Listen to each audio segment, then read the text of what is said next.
Welcome, everyone, to the L7C podcast movie superhero end of year edition. Today, myself and the Captain Byron Mitchell are going to be closing out on some Marvel news that is how they're ending the year and the DC stuff, and give our top 10 movies of 2021. As I said, we got the Captain with us, Byron Mitchell. How are you doing today? I am doing excellent. I'm enjoying my week off from work, so we're doing great today. Hey, that's what's up. That's what's up. So, the way we're going to be doing this episode, we're going to talk Marvel first, then DC, then give our top 10 movies 2021. And if we have a little bit more time, we'll see, talk a little bit maybe about some extra stuff. We'll see. But first, got to start off with Marvel. Last week, we're recording on 12/22 last week. Spider-Man No Way Home came out.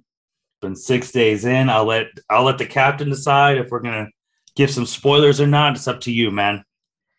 We usually don't give spoilers, but I feel like this one we have to. All right, take it away, man. Movie came out. It was amazing. We saw it, obviously. We're the L7C. We see it Thursday night premieres. And crowd was going crazy. A lot of applauding, people standing up, getting hyped. Byron, what'd you think of this movie? What was your favorite parts? What did you not like? Go ahead, man. First off, like you said, this movie was amazing. It was way better than I expected. I did not expect it just to go from 0 to 100 in like the first 5 minutes of the movie. Mm-hmm. If you've seen Far From Home, at the end of the movie, Spider-Man gets his identity revealed, and everyone in the world knows that he's Peter Parker. So this movie, he's trying to deal with that, the repercussions of everyone finding out he's Peter Parker and how he's going to deal with that. That has some great bits. My favorite part of the movie, I actually have two favorite parts. Mm-hmm. The first part, because it was rumored that Andrew Garfield and Tobey Maguire are going to be in the movie. But like when they first get revealed, that scene between Zendaya's character Ned and then Andrew Garfield and Tobey Maguire, that scene was just great. And then another surprise reveal that was rumored but not confirmed is when the Netflix Daredevil Matt Murdock showed up as Peter's lawyer. That's probably my top two favorite scenes from that movie. Yeah, so as I'm actually looking on my wall with great power comes great responsibility quote right in front of me. The movie was crazy, man, because you see all these rumors for about a year. Like, Are they going to be in it? Are they not going to be in it? Who else is going to be in it? Everything was swirling around. And then, like you said, it was closer right off the bat.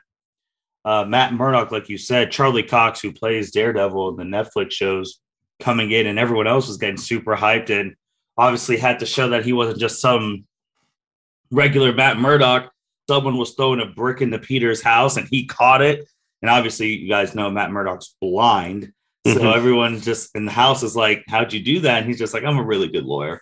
But obviously, so Daredevil's there. We thought because Kevin Feige said that Charlie Cox would be their Daredevil, we didn't know when that'd be. So now seeing him, maybe we'll see what happens going forward in maybe phase 5 or something like that. And I also wanted to say, too, that this was the first time in movie history that Peter Parker's identity was exposed to the world. Yeah, so that's never been done before. That's a big thing for the comic book readers. I know when Peter Parker showed up in Civil War, you might have thought his identity would have been revealed because in the comics, Peter, by joining Tony's side, reveals his secret identity. But that version of Civil War, he's a older Spider-Man. And he also learns the repercussions when everyone's shooting up his house to kill Aunt May and all them. And he also makes a deal to erase people's stuff like he did with Doctor Strange. And yeah, with this movie, because you brought up Andrew Garfield, especially Tobey Maguire, I don't think this movie is as good if you did not watch the other Spider-Man movie to fully understand what that scene meant. I agree with you because that's definitely a very nostalgic feel throughout this whole movie with the past villains showing up and them dropping, some of the lines from their movies, like when William Dafoe's Green Goblin said, I'm some sort of a scientist myself. That line was just great. So without watching like the previous Spider-Man films, you're gonna miss out on a lot of like hidden Easter egg that you won't get if you didn't see the movies. So definitely, I would say if you haven't seen any of the other Spider-Man movies, you should definitely watch those before you watch this one. Yeah, because a lot of people are calling this the greatest Spider-Man movie of all time. I'm not here to debate that, but it's not the greatest if you didn't watch the other ones. If you didn't watch the trilogy, Maguire's trilogy, Garfield's 2, and then the 2 movies before this, you won't get it because there's so much callbacks to the movies. Like when all the villains are in Doctor Strange's like magic prison, we'll call it that. And they're talking about like what was about to happen to them right before their movies. So their movies were canon in this. So, and obviously, I mean, when Toby came out, it place just got crazy in the theater. And I've watched the reactions on YouTube and seeing people go crazy. It's an amazing thing to see. And it's crazy because especially since it was with the circle thing, you haven't seen like that since everyone assembled against Thanos. Like a crowd going that crazy in a movie theater. Now that scene with Toby and Andrew coming in, Byron, does that rank among your top 5 like Marvel, like I don't know, intro coming in, arrivals ever? I think it has to be in the top 5 because, like you said, just for nostalgic sake, and like the rumors of them saying, "Oh, they're going to be in the movie," but then Andrew Garfield said, "No, I'm not in the movie. I never signed a contract or anything like that." So just them confirming it just by being in the movie and then just seeing them interact with Ned and Zendaya was just great. Yeah, and even side things with like MJ and MCU is Michelle Jones. Obviously, MJ's Spider-Man lore is Mary Jane. So even when William Dafoe's character was like Mary Jane, he's like, "Oh no, Michelle Jones." He's like, fascinating. Man, I've been trying to think about that scene and like where it ranks in like epicness. Obviously, it's just using different Marvel properties is already super crazy with fan favorite people like that. And it's like that scene, because I was trying to think like that scene, the Avengers, the original 6 circling up for the first time. Because if you didn't see that for the first time, that was crazy because you've never seen superheroes like that circle up from different movies. Obviously, Tony Stark at the beginning saying, "I am Iron Man," the Avengers and portals. But I still think the best scene ever is Thor coming to Wakanda. Because they were getting killed, and you did not know who was gonna save them. And that music hits, and the bring me. I still think that's the best arrival in superhero movies ever. I would have to agree with you because they were definitely getting their beat by Thanos' army, kind of just Thor showing up out of nowhere. It was great. I'd say that was definitely has to be number one. They were getting smoked. Banners like there's too many of them. The music starts hitting. You see a new hammer coming through, clearing out everyone. And then I think this is probably one of the prettiest shots of like the past 10 years. When Thor jumps up and the screen goes all dark with the lightning before he crashes down before the legendary "Bring Me Thanos" line. I think those scenes, and then obviously it's just they're top. And then just speaking on the villains with Green Goblin, William Dafoe, man, you got to bow down. This dude was acting.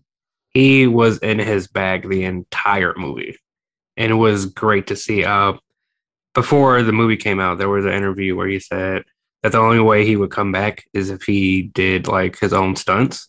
And I just think he just brought so much passion to the role. And you could just see it in his performance. He was like that first fight scene between Peter and Green Goblin when he's literally slamming Peter through like the concrete.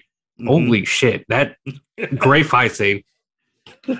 Or when he was getting punched before and he just kept laughing. That's when I told you, I was like, if the villain's laughing when you're punching, and this ain't for you, bro. You're going to have to take this L and retreat because they like he was going crazy. Obviously, the fact that they were able to get all the original actors, Mm-hmm. I don't know how, just saying that out loud, that must have taken a lot of negotiations behind the scenes and money wise to get every original person from all those movies back. Oh yeah, definitely had to take a lot of money to do that, and I'm glad they were able to pull that off because, like I said, it's just a great movie all around. And then also too with Andrew, which I do want to touch on this on the podcast because you hear what happened to him after the second movie when Gwen died. Like that was an emotional scene. He got bitter. He stopped pulling punches. He didn't want that to happen to Peter because in this movie too, it was this Tom Holland. Obviously, like Tony died, who was like his mentor, father figure, but like his surrogate mom, Aunt May, dies to the hands of Green Goblin. So of course, main Spider-Man villain killing the person you love, and he felt it was his fault. I mean, if he would have did what Doctor Strange did, but that's not what the Spider people do. They try and help. So and then seeing the two Peters talk him down. I don't know if you like this scene, but when Tobey Maguire's Peter was like perched on the ledge, it looked really good because it was just like he was the oldest, the wiser one. So it's like, yeah, I mean, he talked about Uncle Ben when he died. They all dropped a great power responsibility line. So seeing Andrew get that closure, and then obviously when our MJ Zendaya is falling and Tom Holland's Peter Parker tries to catch her, gets knocked out, we're all just like, oh my God, she's going to die again. And then Andrew Garfield gets to save her and gets the redemption. My only problem with that scene is I wanted him to look and then I don't know if it was a property rights thing or whatever, a quick flashback of Gwen Stacy, Emma Stone from his Pollock. If we would have saw that flashback, I think that would have been the best scene in the movie by far. Oh yeah, I agree. Definitely, if this was an anime, like you said, like after dinner, they would have shown that, like just like a quick anime edit of that. But I think like that was a great redemption arc for him. Just have that closure of saving somebody because he couldn't save Gwen Stacy. So I would be interesting to see like how that affected him, like when he goes back to his own universe. Right, and you've seen ever since the movie. People are demanding a third Garfield movie. People want a fourth Maguire one now. I mean, it probably would never happen, but I'll give it to him. I think Garfield has a better chance of getting a third than Maguire getting a fourth. Maguire was going to get a fourth a long time ago, but it all went sideways. Because now people are like, oh my gosh, Garfield, like he just didn't have the crew. Like he didn't have the directors. But now they saw him again and it's like, hey, bring him back. If there was a way for them to make that movie would make a lot of money. Oh yeah, especially what I've seen rumors of having Tom Hardy's Venom because the scene they were talking about, like the people they fought. Tobey Maguire fought a Venom in Spider-Man 3, so he fought an alien. Obviously, Holland fought Thanos, and then Garfield's like, I haven't fought any aliens, so that. Put him and Tom Hardy's together? I mean... Yeah, that would be great. And then with Doctor Strange, too, obviously he was good. It was good seeing different heroes working together to an extent, having them in the movie. And Byron, I know I joke about this, but people like Spider-Man and Daredevil, you wonder how they're in Marvel because they operate like DC superheroes, like, because once your identity is exposed, those, like, it's crazy because no one else has this issue in Marvel besides those two. Yeah, it's strange. Like, everyone knows Captain America's identity. Everyone knows Iron Man's identity, Black Widows, and all that stuff. But, like, nothing, I'm not going to say nothing bad ever happens to them, but, like, as soon as Peter Parker's identity is exposed, like, shit goes to hell. His friends couldn't get into the college because they were associated with Spider-Man. His house was always under attack because half of the people thought he was a hero, half thought he was a murderer. Jonah Jameson, who again, original actor, shout out to him. But him going on saying Spider-Man's a menace. I'm just sitting, and I've always thought about it. I'm like, and none of the bad guys when it comes to the Avengers, they're like the Avengers addresses are like in yellow pages. You can go fight them and fight them at your house. Peter Parker gets exposed, and you saw it. Everyone was surrounding his house, surrounding him at school. And then the other thing, man, how did you feel about Aunt May dying? I was not expecting that. I don't know why. I just wasn't like expecting anyone to die in this movie. But just seeing that shocked me. It was very emotional scene because it was during the Green Goblin attack and the other villains attacking and forming the foe Sinister Six. He thought she, was okay, but then you just say, "Oh no, something's wrong," because she delivered the "with great power comes great responsibility" line, and then she just dies after that. And I don't think there was like the whole theater was just silent after that because no one was expecting it. Yeah, the only one who I thought was going to die I thought it was going to be MJ, just because I'm like, oh my gosh, you're going to continue this thing where they're too slow to save the girl off the falling ledge. But yeah, seeing Aunt May die, it was a good emotional heartstring. You see Peter then change, like, I don't care anymore. If those villains die, they die. Then he has to get talked to by the other Peters and all of that, and all the meme stuff. They even had the spider meme with them pointing at each other, and it was great. And then Peter, he made the ultimate sacrifice at the end, telling Doctor Strange to basically erase that he ever existed. Peter Parker doesn't exist in the world, only like Spider-Man does. So now no one knows who Spider-Man is underneath, so that's good, but also no one knows who Peter Parker is. So he erased those bonds that he's already said it's Peter Parker, because you've seen him grow, because he was a senior in high school now. So now he'll be next time probably a college student, depending on where. You've seen him grow as a hero. You see, now he knows the sacrifices now, because he made one of the ultimates. The only other sacrifice he could do was his life, and he didn't have to. But for all his loved ones to forget him, like MJ and Ned, that's deep, man. That is deep. And then on top of that, like, none of the Avengers know who he is. So he's like no longer Avenger. Like, you could see when he was talking to Doctor Strange about like having everyone forget about Peter Parker, you could see Doctor Strange like did not want to, but he's like, no, I have to, because this is probably the best for everyone. But you can see kind of like a tear forming in his eyes. So a very emotional scene at that point too.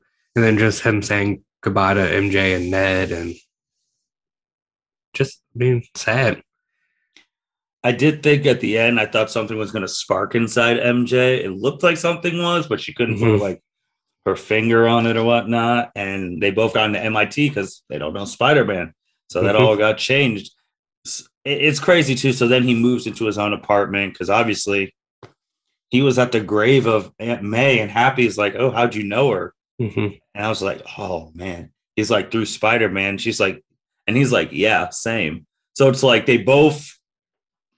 It's weird, like this. Everything's still the same. It's just no one knows that Spider-Man's Peter and who this Peter Parker even is. So now, like, you saw him get a GRE book because now he's not in high school. So now he has to get his GED to go to college and all of that. And yeah, you see end credit scene, because we're going to bring him up to Venom. He got warped into the main MCU universe for a split second. He was there asking questions about all these superheroes. Then he gets transported back to his universe, but a tiny little Venom thing stays on the table. So who is going to be a Venom in this universe? I have no idea. Maybe like the MCU's version of Brock. I know I saw some tweets about Flash Thompson maybe getting it. So let's see. That's because that might be, because I know Kevin Feige has confirmed that they're working on Spider-Man 4. So maybe Venom is going to be the villain of Spider-Man 4. It'll be interesting what they use for home in this one.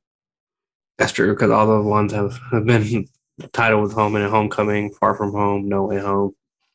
So yeah, that was the first end credit scene. Second one, which this blew my mind. It wasn't just an end credit scene. It was a trailer. Now it's out. It was the Doctor Strange Multiverse of Madness. They dropped the same trailer you guys are seeing on YouTube and all that. You saw that in theaters at the end, which was mind-blowing. Mm-hmm. All right, what'd you think about them dropping a whole trailer at the end of the movie? And they do that going forward in Phase 4? So I thought like if they did have something with like Doctor Strange and Multiverse, it'd be just like a little 30-second teaser like they usually do, like Doctor Strange maybe like talking to Wanda or something like that. But I was not expecting a whole minute and a half trailer at the end. I was personally a fan of it. Like if they did that going forward, I wouldn't be mad. Or if they wanted to keep, the same 30-second little teaser at the end and credit scene, I wouldn't be mad either. But I thought the trailer looked amazing. Definitely you see Wanda in there. You see Baron Mordo from the first movie.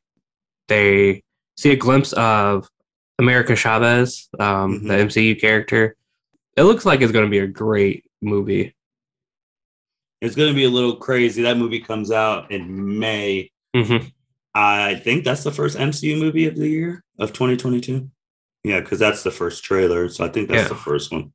So that's going to be crazy. And I do love seeing Wanda in the Scarlet Witch fit. Oh, yes. That fit is fire. Yeah. So we're going to see, man. We got an evil Doctor Strange. We're going to see if Loki is stuff's going to carry through. And it's like, what happens? What happens next? It's going to be very Wong. Who's going to be in it? Obviously, Sorcerer Supreme. Got to watch the movie to see how he is. I know it's funny, but yeah, man, that movie's going to be crazy. And they weren't the only thing that ended. Hawkeye ended as of today. Yes, Hawkeye's final episode was today. I watched it. It was very good. I enjoyed the whole Hawkeye season. It's only 6 episodes. And this one, like, ends, like I said, ends today, but ends like in the MCU, it ends like the day before Christmas, which is funny because Christmas is this week. I thought the finale was great. The fight scene, just went the whole hour, and it's an hour and 1 minute. It just goes from the start to finish. Like the action is top notch. The fight scenes are great. I guess this is, if you haven't seen it, this will be a spoiler, just a small spoiler. Last week's, at the end of the episode, they introduced Netflix's Kingpin in the show. Vincent Defoe? D'Onofrio. Yeah. And then he has a fight scene in this one with Kate. And that's just a good fight scene. Like you see a fight scene between Kate and Kingpin, and then Hawkeye and Yelena. And then like the Hawkeye and Yelena fight is emotional because she wants revenge because she thinks Hawkeye killed Natasha. And you just see that play out. Like I said, it's just a great episode. My problem with Elena is I don't understand why you just didn't go ask someone else. Like she was basing it off secondhand thing. Like there were people out there were other Avengers. Go ask Bruce Banner. Like, like why'd you think Hawkeye just let your sister die? Like that makes me also think like obviously between Black Widow and Infinity War Endgame or the first Avengers, obviously you weren't talking to Natasha because you didn't realize that Clint and them was, I'm going to say, was more family than you. Yeah. I mean, Clint could have killed, he told Bishop in episode 4 that he could have killed Natasha, but she saw that she wanted to go straight. So it's like, but they got their closure. Everything's honky dory. That ends as well. We're going to 2022 and they're like, hey, look forward to Doctor Strange. They haven't dropped anything else on that regard. Byron, you ready to go to DC? I do want to say one more thing about Marvel. I know I usually say this like pretty much every podcast, but I admire Marvel for their representation because in the show, Echo in the comics is a deaf amputee who ends up becoming a hero and fights with the Avengers and other people. And the actress who plays Echo in the show is actually in real life a deaf amputee. And it's just great that they get characters that fit. Get actors or actresses that fit the characters. And I think that's just one of the best things Marvel has done this year is just reinforcing the whole representation matters thing. Agreed. My last thing with Marvel in 2022, I want you guys to fully define what an Avengers level threat is. Spider-Man, the whole sky was cracking purple. Eternals, a Celestial was about to blow up the planet, and those aren't Avenger level threats. I've looked on the internet. People type their own definitions of it, but I want an MCU Kevin Feige one because y'all are acting out. All right, I agree with that one because there's no point of endorsing the Avengers if you're not going to have them help out with like the multiverse is literally cracking around New York. At least Doctor Strange went to Wanda. At least they're two powerful people, but still, come on now. But anyway, let's go DC. DC finished Armageddon last Tuesday. First real like crossover since Crisis on Infinite Earths, all centered around the Flash. You saw great cameos: Mia Queen, Jefferson Pierce, Batwoman. All Byron, how'd you feel about Armageddon? God, I'm so glad crossovers are back. That was a great start. Well, return to crossovers. Like the storyline was great. Alien, trying to save future Earth from Flash destroying it, and then you find out who like the real villain is. I think it was a great storyline from the first episode to the end episode. I think my favorite episode of it was Jefferson Pierce's one. Mm-hmm. I think that one was super heat, especially when they're fighting and they crash into the memorial to the Green Arrow. And then you see how Barry is so distraught when he crashed. He's like, no, no, no, no. And then Jefferson says, is this what he would have wanted? And I'm like, oh, no. And then he's like, Oliver gave his life for you. That means you're the best of us. And I was like, and Jefferson was out here. He was there giving that speech, boy. He was. It was a great speech. And he gave him that whole line that he says to his students, I can't think of it right now, but that whole speech that he gives the students, like, where does your future start? Who's in charge of your future? And that thing. He gave that to Barry. And it's just great. It's just a great speech. That was really good as well. And now that's basically on hiatus till 2022. Also, we got the trailer for Superman and Lois season 2. We weren't expecting it when it came out, and that trailer was flames. That scene where Superman swoops in and it's raining in the submarine, the capture. Oh my goodness. Yeah, that trailer was fire. Season 2 is probably going to be great because season 1 was great. Definitely the trailer, you can kind of see like some of the spillage from the last scene of season 1 with Captain Luthor's daughter coming back. And you could just see like the turmoil and in this trailer. Like you can see she's about to have some emotional scenes regarding that whole situation. Yeah, and you even see the scenes where the U.S. Army dude, who I guess is taking over after Lois's dad because he said he was stepping back. He's like, man, you got to pledge to America. I was like, and Superman's like, I gave my pledge to the world a long time ago. So it seems like there's going to be some turmoil there that they're going to see Superman as a threat because he won't align just strictly with America. And obviously, we still don't even know who's going to be the bad guy in that season. That wasn't revealed. Right. And that comes out January 11th. That'd be a great start. I wish he was in Armageddon. I really wish he was there, but it was what it was. And then Byron, past 2 days, DC has dropped some bombshells. Yesterday, it was today where I shared earlier that the Matt Reeves crew, they reached out to Christopher Nolan and said, we're gunning to beat the Dark Knight trilogy. How did you feel about that? They're going for it. I'm always a fan of healthy competition. So Matt Reeves, if you could pull off a better trilogy than Christopher Nolan, go for it, man. Because the Dark Knight was one of my all-time favorite Batman movies, and that was super successful. So if you can get 3 successful movies, go for it. That was just crazy. And speaking in Batman, we just have a bombshell dropping that Michael Keaton is listed to be in the Batgirl movie. Go for it. Give me what all is going on? Batman. I mean, I guess they want to have Batman have a resurgence because he hasn't had it's like a solo movie since The Dark Knight Rises. So, which was over 10 years ago. Right. So I guess this is about to be the Batman Renaissance. I'm just so confused because if Batgirl is Batgirl, Michael Keaton's thing, like where are we? How is that lining up? I guess we're gonna have to really find out more what happens in Flash's movie. Mm-hmm. Because Flash's movie, it was rumored that a couple of the people from Superman's Man of Steel, the Kryptonians, were going to be in it. There's a small rumor I saw today that Henry Cavill's going to be in it. I don't believe that at all. But but Benny A is supposed to be in that, and Michael Keaton. Like, what's going on with that? I don't know if you saw the Shazam thing. There was rumor that Gal Gadot's going to be in the Shazam movie. I did not see that rumor. Mm-hmm. Okay. I mean, I guess it is called Fury of the Gods.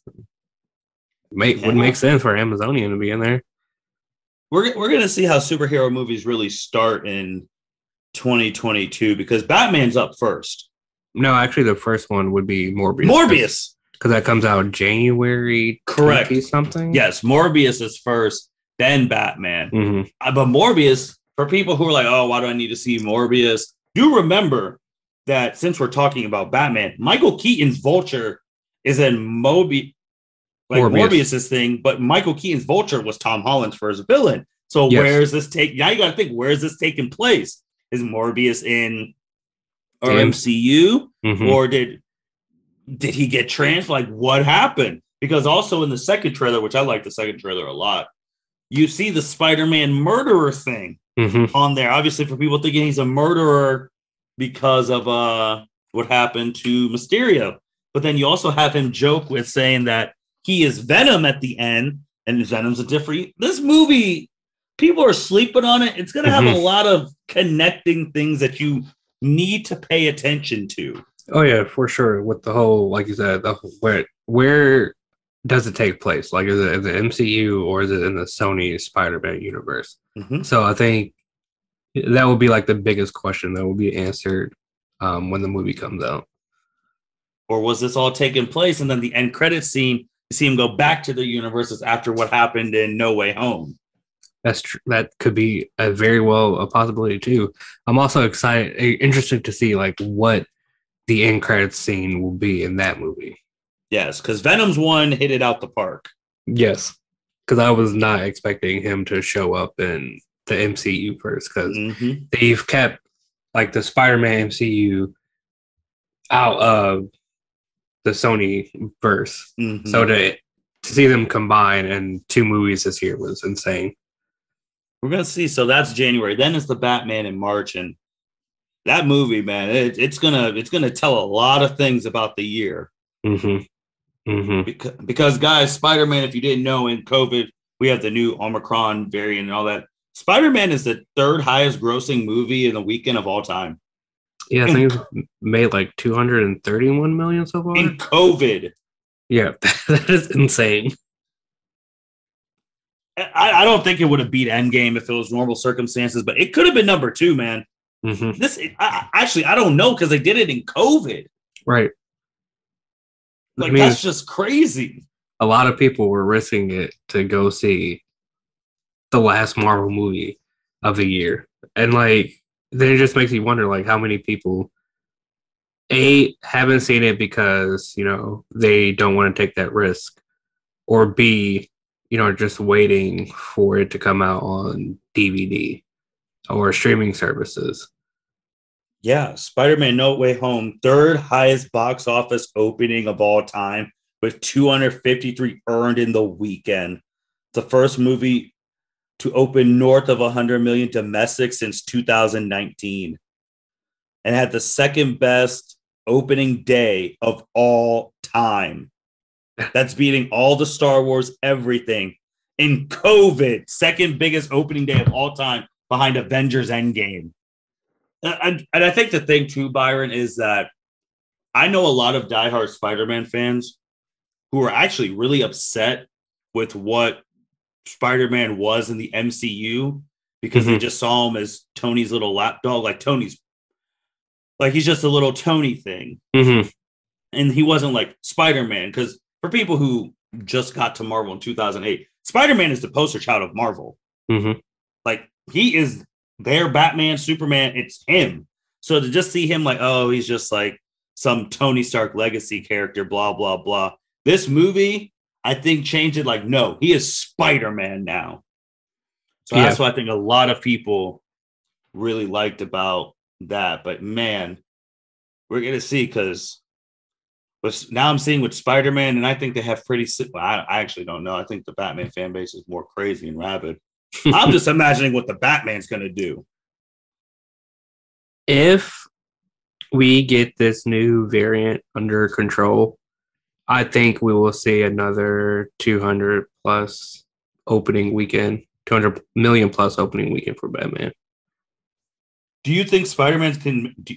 I can't believe I'm going to be saying this in COVID. Do you think Spider-Man can make $1 billion? If it keeps making 250 million a weekend, yes. I'm trying to get to box office man, this is I've not used since I was tracking Endgame, but trying to get to box office mojo right now to see where they're at. Holy Byron, worldwide, they're at 751,000 in 6 days. Wow. Oh my gosh. Wow. They're going to get $1 billion in 6 days? Yeah. And we don't even know if it's opened up in like China and all of that. Right. I feel like I read somewhere that China was supposed to get it in February, but I'm not 100% sure about that. Yeah, I do not see China on here. Oh my goodness. Oh my goodness. Jeez. Jesus.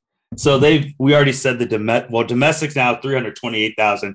International's 422,000. This is going to make a bit. This is the wow. That's crazy. Wow. But with DC 2, I mean, obviously in January 2, shout out to my boy John Cena, Peacemaker coming out, HBO Max. I'm just more excited when January comes to the CW shows will be back. So they're starting to pick up like that stuff. News today with Keaton being in Batgirl and all of that. I think sooner or later we'll start seeing trailers next year of more Flash, Shazam, and the hierarchy of power is going to change. Yes, Black Adam is coming. We're definitely will have to start seeing more trailers because we got the trailers for Batman, so we probably won't get a Shazam trailer until like end of next year because that doesn't come out until 2023, which is still insane to me. I can finish a movie in 2021 and not have it premiere until 2023, but whatever. So then we'll have to start getting the Black Adam trailers and the Flash trailers. Well, I guess we did get a teaser at a DC Fandom for Flash, but the official trailer sometime next year. Right. Byron, anything else on DC and all that before we go to our top 10 movies of the year? Oh, we didn't cover Supergirl. Supergirl did end from the last time that we recorded an Arrowverse Trinity member. 6 seasons. Again, doing any seasons on TV is hard, and having your show keep continually going for, I think, if your show gets past 2-3 seasons, it's successful. But having 6 seasons of her being a definitive Supergirl, obviously we'll get a DCEU Supergirl, but Melissa Benoist is definitive Supergirl to me. So how did you feel about, and you want to talk about like crossover, remember Supergirl used to be on CBS. And Flash from CW went to like, that was a crossover in itself. So how did you feel about the legacy of Supergirl? I thought she had a great 6 seasons. Definitely had a top tier villain in Lex Luthor. I think she did well for being like the first female-led series on CW. So I think she did great. I wish she would have got more seasons, but I understand why she, wanted to have season 6 be her finale because she, just got married to the guy who plays Mon-El on the show, and they just had a kid. So I understand, she wants to do her motherly duty, but I commend great 6 seasons. I wish I could have seen you in like the Armageddon crossover. Hopefully she will, come back and do some crossovers because she said she wasn't done with the character. She just taking a break. two other things DC wise, because I completely forgot about this rumor as we were talking. There's been a whole bunch of Gotham stuff. CW apparently potentially making a Gotham Night show. We got to touch on that. That is true. That's insane because we don't even have a Batman yet. Like we've gotten like rumors, like they've talked about it, and then Batwoman. I think it was either this season or last season that had Hush to the Batman lookalike, but we still haven't gotten an official Batman yet. So for them to announce Gotham Knights is insane.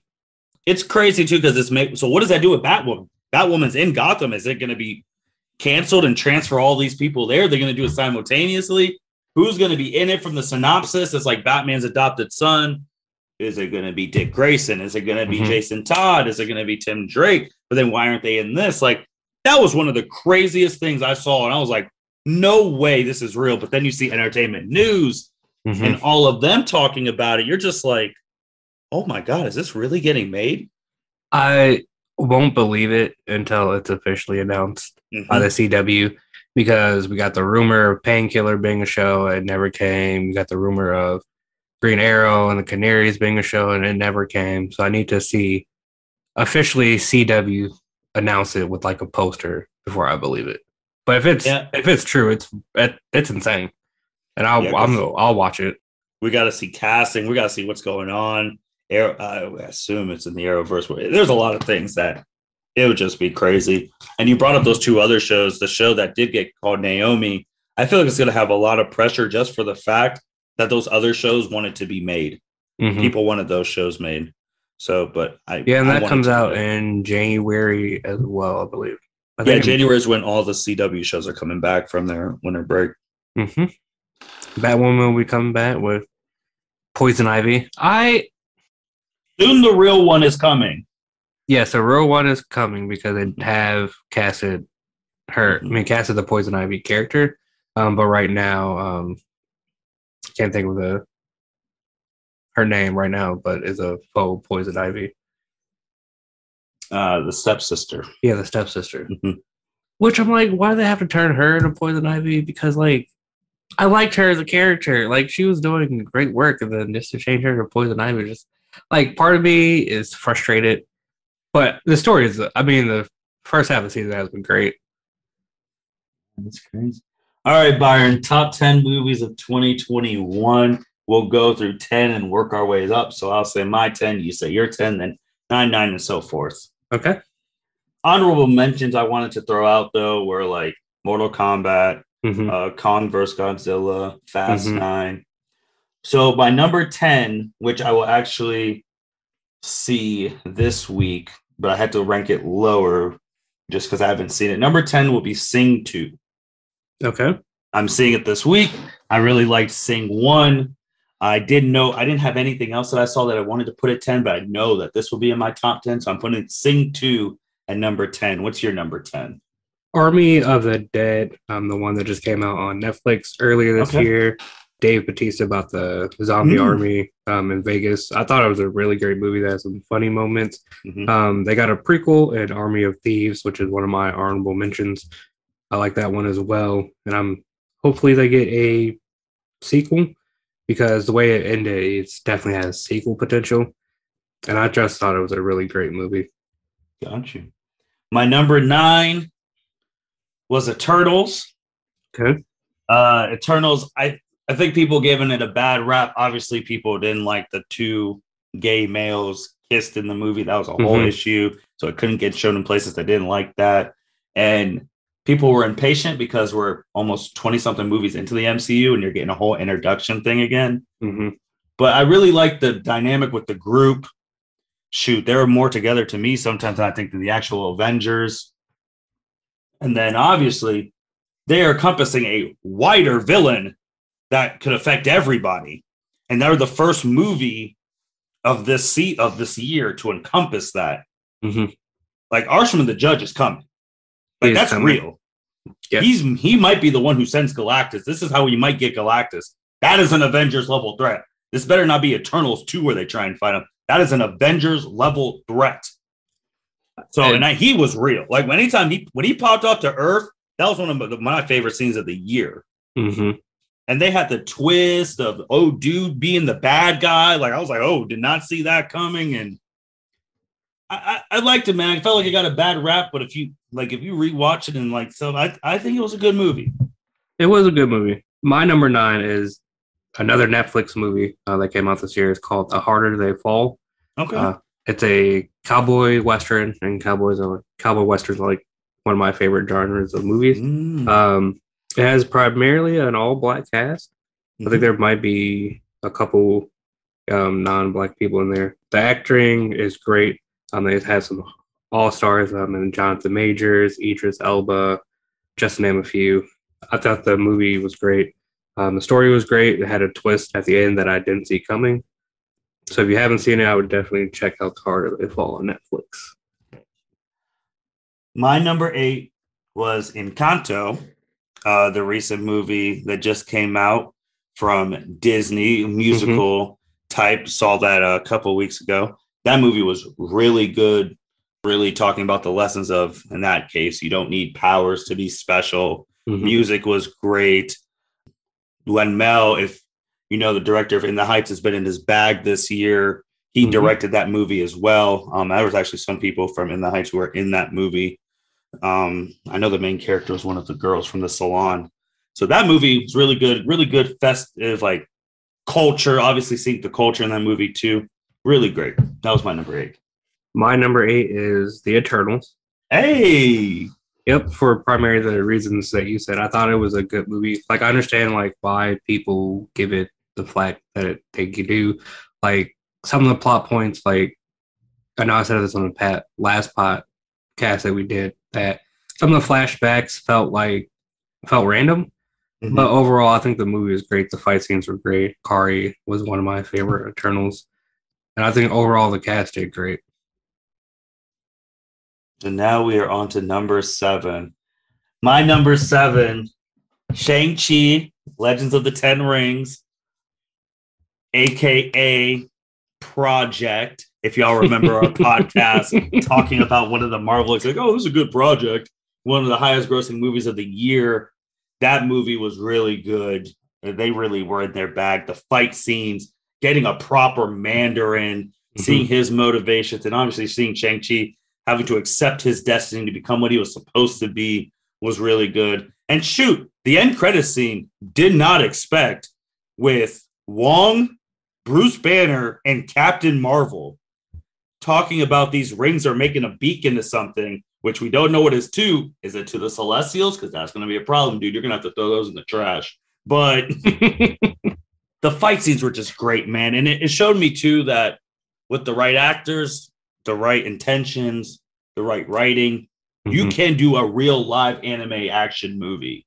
From what that showed me, you can do it if you have everything in place. So that is my number 7. Okay. My number 7 is the Suicide Squad. Oh, I forgot about them. Dang. Honorable mention. Damn. Yes, number 7. I thought the movie was just well done. I liked it better than the first Suicide Squad movie they had. Yes. Just the interactions between the characters were great. John Cena did a great job as Peacemaker. Everyone just did an excellent job. The action scenes were amazing. That whole fight scene where they were going through the camp, John Cena and Idris Elba, like seeing who can outdo each other. I thought that was great. The end fight scene with Starro, I thought that was great too. Just a lot of great moments in this one, and that's why it's my number 7 film. I forgot completely about Suicide Squad. That should be honorable mention for me. That could be in my top 10. That movie was really good. My number 6, which I don't think people realize, this movie actually started the year off. And it honestly should just be an honorable number 1 just for that, but I just have it at 6. Justice League, the Snyder Cut. That movie started off 2021 from being a fan, like a cult thing, like, oh, release the Snyder Cut. It's not real. It's not real. To then it's real. How different is it going to be? A whole different movie. And folks, I'm going to be honest. It should be in your top 10 just for Ready the Armada. We'll use the old ways. Yes. That's all I have to say on that. Yes. The funny thing is, my number six is also Zack Snyder's Justice League. Hey! The movie was just great. I wanted to put it higher, but I couldn't. When you see my top 5. Mhm. But that movie was hard. It's definitely a different tone from the first movie. Like you could still literally see Zack Snyder's vision in this. It was 4 hours, but it didn't feel like 4 hours, which is insane to me. But the whole movie was great. And Ready the Armada still sends shivers down my spine. Like when you first see it, because it was right in January, and you're like, oh my God, this movie is really different than the other one. And you're just like, yeah, I'm a believer. I remember we titled our podcast, Restore the Schneiderverse. It needs to come back. Let him do what he wants to do. Like the nightmare scene, like all of that. And shoot, we live in a society where honor is a distant memory. Isn't that right, Bat? Oh my, the lines in that one. Yeah, there were some great lines. Definitely, if they restore the Snyderverse, they would definitely make so much money. So much money. That's when we talked about Warner Brothers fumbling the bag. Marvel, hopefully you're not. I mean, they got momentum now with wanting Garfield to have another movie. Marvel loves money, so we'll see. And Sony does too. We're going into top 5s now. My number 5 was actually My Hero Academia World Hero Mission. It was the third My Hero movie. Came out the day before my birthday, so that was another one I got points for me. And man, just going to a movie and with anime now having a prominent thing in the big screen, if you release a popular anime and people will come and see the fight scenes, and I mean, My Hero, shout out to Andrea Alanis who talks about My Hero for us. Great movie. So that was that's my 5th. How about you? Number 5, I know you probably had this movie higher. Number 5 for me is Black Widow.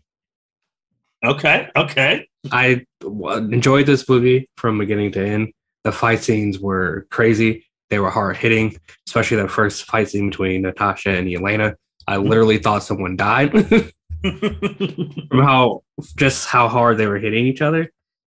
Great movie all around. I like the call outs to like the previous movies, like how you see Natasha get the vest, how she gets the blonde hair. So I think it was just great for nostalgia's sake. And then the Quinjet as well. The Quinjet, yep. And then how, Black Widow finally got her solo movie. I'm not that too mad because my number 4 was Black Widow. Okay. For all the things that you said. Also with the fact, too, that it was a long time coming for for Scarlett Johansson to finally get her solo movie. And obviously, she's the queen of the MCU, the first female founding Avenger. And you hear some things with Elena talk about, and you didn't really think about it. You're like, oh, yeah, that makes sense. One of the scenes, like, where, well, if Dracoff knew I was alive, why didn't he come kill me? He's like, he kills you. Avengers come kill him. It's in the name. And then, like, they might send the big ones. That's one of my favorite, the big ones. Like, yeah, I don't think the space god needs to take an aspirin after a fight. Or how, like, Elena's talking about how now Natasha's all in the magazines and everyone wants to be her. And obviously the first movie that directly the post-credit scene goes to a MCU Disney Plus show. That was the first time that's happened. So it's really showing like, hey, we're really connecting these movies to the shows because Elena she's like, oh yeah, this is the reason your sister died. And obviously shout out to them. Shout out to Black Widow living in Ohio.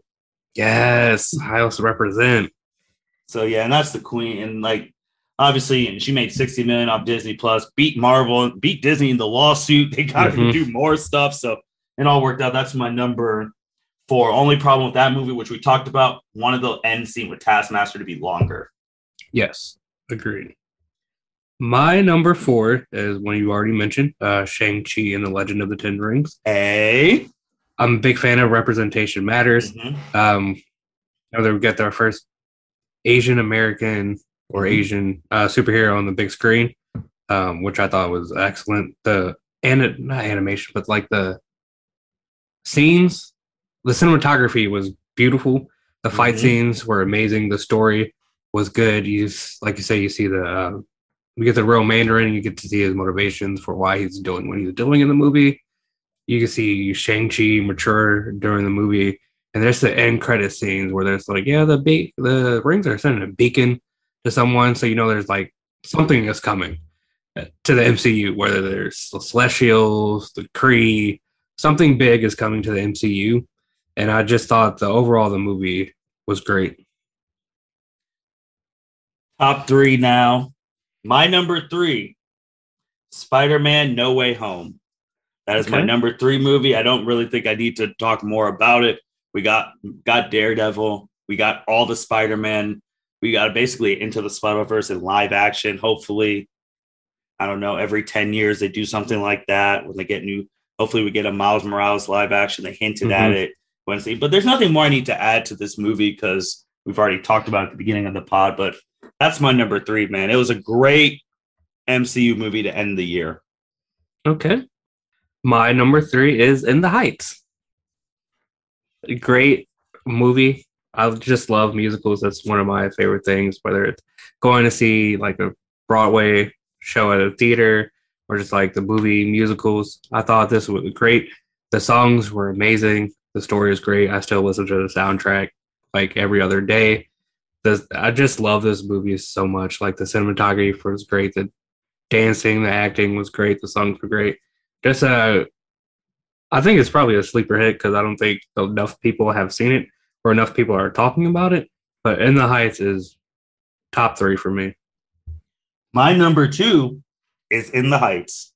For all the reasons you said, like, again, I was like, oh, I might as well. When I was in that theater, I was like, hold on, this is hitting. Like, and then leaving the theater, I mean, we obviously had our little trip to Put Bay after that. And like just singing the song, like the songs still hit to this day. Like when I watch it, Carnival de Barrio, like all the songs are just amazing.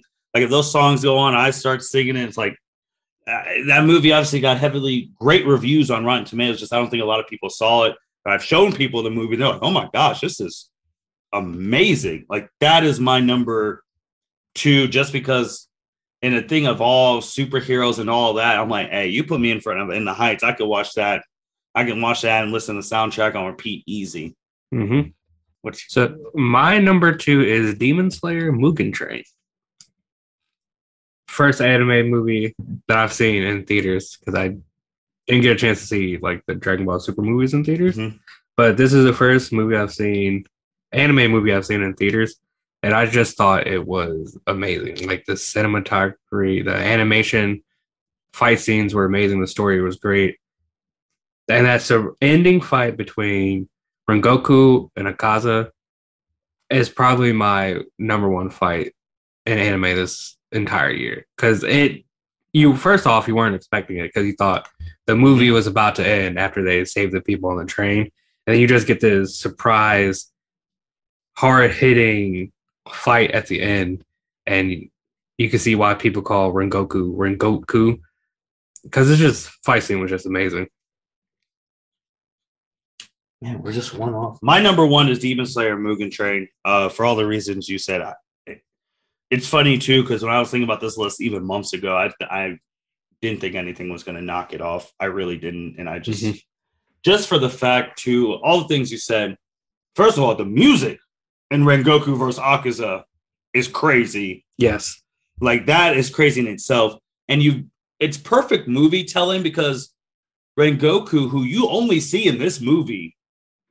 He goes from like, oh, he's a Hashira to this dude is a goat. He's one of the greatest anime characters of all time. They were able to portray that in a span of 2 hours, which is great. And the reason this is also number one for me, Demon Slayer brought movies back in 2021. It did.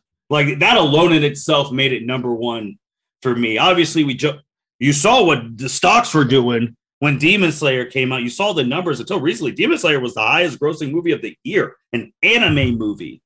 So it's just the fact that people were like, oh my God, you need to see Demon Slayer. People who don't even like are into anime is like, you need to see Demon Slayer. It brought movies back. It brought the movie theater experience back with people getting hyped, people crying.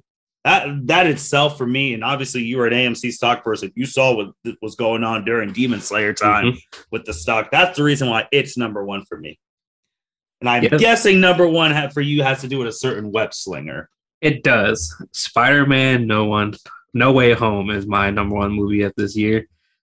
Like you said, I thought Demon Slayer was going to be just number one the whole year after I saw it. But Spider-Man No Way Home, man, it just did something special for fans who have been Spider-Man fans for a while now, just through seeing the movies, like you said, the Andrew Garfield movies, the Tobey Maguire movies. There's just nostalgia, the callbacks. It was just like a perfect movie, just a perfect ending to the Spider-Man No Way Home trilogy. Tobey's 3 movies and then Andrew Garfield's 2 movies. It just wrapped all of it into a just nice, neat little bow. The action scenes were great. The story was great. Like, yeah, I cannot call him my number one.